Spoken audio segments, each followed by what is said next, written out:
In relation to recent headlines that Alex Murdaugh's fancy, plush, lavish furniture is now going to be auctioned off to the public, I, a former convict who served 10 years in the same South Carolina prisons that Alex Murdaugh will be serving his life sentence in, thought I would explain and give you a little insight into what his new living conditions will be like, and even show you some footage that I took myself during my last year in prison on my contraband cell phone. Quick warning, one detail in particular of these prison cells some viewers may find a little bit too extreme, a little too graphic, so I will hold that detail until the very end of this video, and also give another quick heads up before going into that final detail. So if you don't want to see that part, you can still watch most of this video. First off, Alex Murdaugh is still in Kirkland Correctional Institution. I've also been there twice, and even though he's being held in isolation and he's in that cell by himself,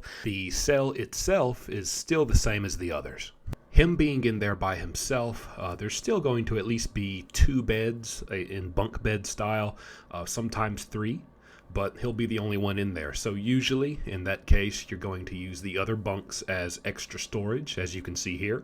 The bed itself that he sleeps on is just a metal slab. You also get a mattress, if you call it a mattress. It's not exactly a Serta mattress, but it's better than nothing. I would compare it more to the kind of mat you see at karate dojos, the blue mats. It's really just some uncomfortable material with some kind of basic stuffing inside. And yes, it hurts your back. What about windows? Does he have any windows he can look out of in there? Well, every cell is supposed to and required to have a window in there. You're supposed to be able to get a little natural sunlight in every cell. The problem is, this is what the windows look like in there. And out of these little slots, sometimes they'll either, depending on the yard, they'll put this kind of translucent paint, you could call it, on the outside to where, sunlight can get in, but you can't exactly see out there and make out what you're seeing. If they don't do that, a lot of yards have put these metal plates over the outside of the windows with a tiny little, a very tiny little slot that you could, and they'll put that slot so high up in the metal plate that it's really out of reach for an inmate unless you're about 8 feet tall. So you're not even going to be able to look out of the window, and they're barely meeting the requirements for natural sunlight being let into the cell. As for the floors, more often than not, it's just going to be a pure concrete floor.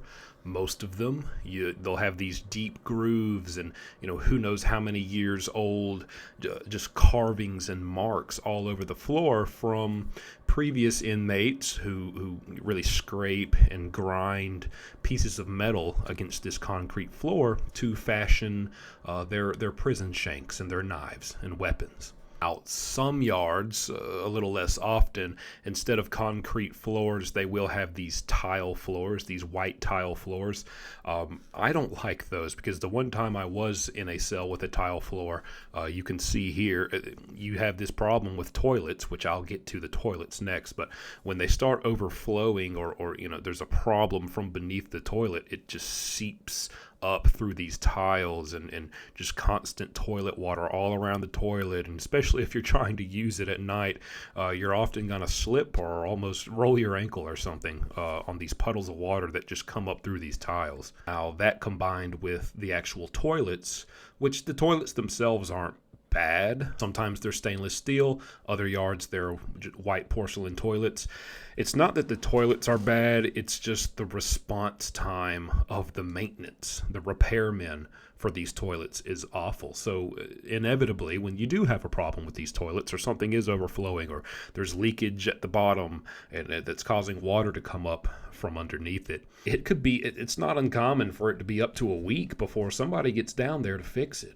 And that's pretty much the same problem with the sinks. There's just no urgency in the repair and maintenance time. And if, these sinks are going to overflow. And when they do, you're kind of left to figure it out yourself, at least for about a week, maybe. As you can see here, just scooping out the water and dumping it into the toilet. The only other place for it to go with this cut-in-half Pepsi can. All of that combined, it just kind of leaves behind this moist, damp, area in your cell and you'll see black widows. Black widows will get in there, other little spiders. You'll see little roaches, little cockroaches in there, mice. I still remember having to hang up my bags of snacks from screws or nails that were randomly in the wall in there, because I was waking up every morning picking up a bag of chips from the floor and there'd be holes bitten in them by this mouse. I would hear it squeaking and ruffling around in my room at night. You do have a light switch in there, so you can turn it on and turn it off when you want to. Most people think it's, the old lights out and the lights just shut out.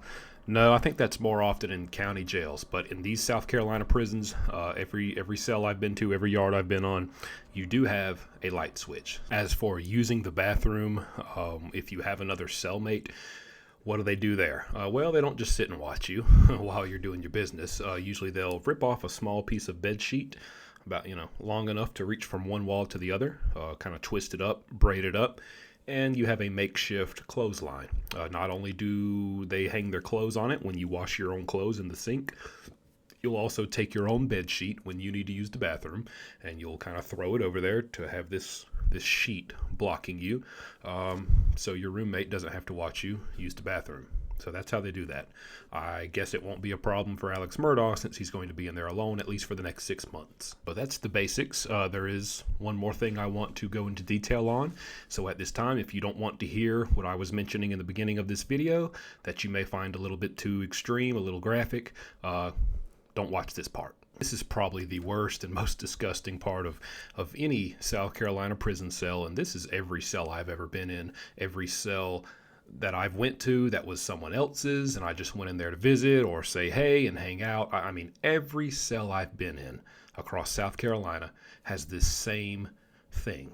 A lot of inmates will stand at the door of their cell that has this narrow window in it that they can see out of, and whenever there's a female corrections officer working that day who's coming around, or maybe a nurse, a female nurse, any female staff member, when they're walking around, as they do daily as part of the routine in these cell blocks, a lot of inmates will stand at that door and watch them and masturbate. So what you'll see there, and remember, these prisons have been around since I think maybe the 50s, so there's always this thick layer of decades old, just aged, dried fluid on these walls, and it's never up here, it's always at waist level, so you know exactly what it is, and it's kind of yellowed over the years. So you have this dry, caked on, permanent yellow, it looks like raindrops when it goes down your window, and it leaves these streaks, and you can see where the drops have ended and dried onto the wall down to the bottom near the floor, and it's in all of these cells, and it's just so disgusting because you look at it and you know exactly what happened here right where you were standing. So that's got to be the worst part of it.